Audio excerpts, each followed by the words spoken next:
तर पुढची मोठी बातमी आहे धुळ्याहून। धुळ्यामध्ये एका लष्करी जवानाची हत्या करण्यात आली आहे। गावकीच्या वादातून ही हत्या झाल्याचं समोर आलंय। तर विनोद पवार असं या जवानाचं नाव आहे। धुळे जिल्ह्यातल्या साक्री तालुक्यात एका लष्करी जवानाची किरकोळ कारणांवरून हत्या करण्यात आली आहे। सय्यदनगर भागात सकाळच्या सुमारास ही घटना घडली आहे।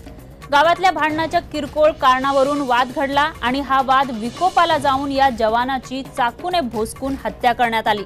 या प्रकरणी पोलिसांना 8 जणांना अटक केली आहे।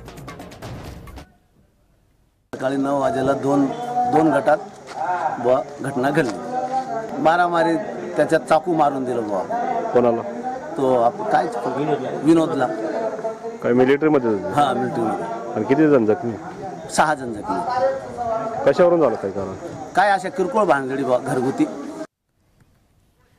तर धुळे जिल्ह्यात हा धक्कादायक प्रकार घडलाय। लष्करी जवानाची किरकोळ कारणावरून हत्या करण्यात आली आहे। याविषयी अधिक माहिती देण्यासाठी आपले प्रतिनिधी रफिक शेख हे आपल्यासोबत फोन लाईनवर आहेत।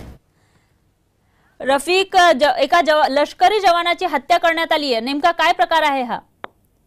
हा नेमका प्रकार असा आहे, नाना भाऊ गोरख राठोड हा मुख्य आरोपी असून या आरोपीने एका तरुणीची छेडखानी करत असताना जवान विनोद पवार यांनी या छेडखानी करताना या तरुणाला हाकलून लावले असून या तरुणाला राग आल्याने सकाळी ग्रामसभा बोलवण्यात आली।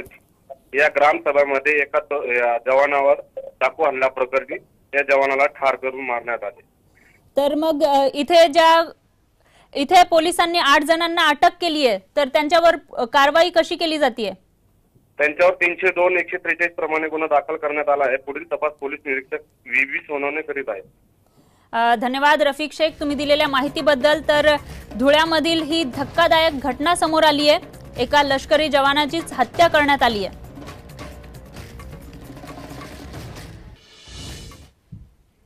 तर पुढची बातमी आहे चंद्रपूरहून।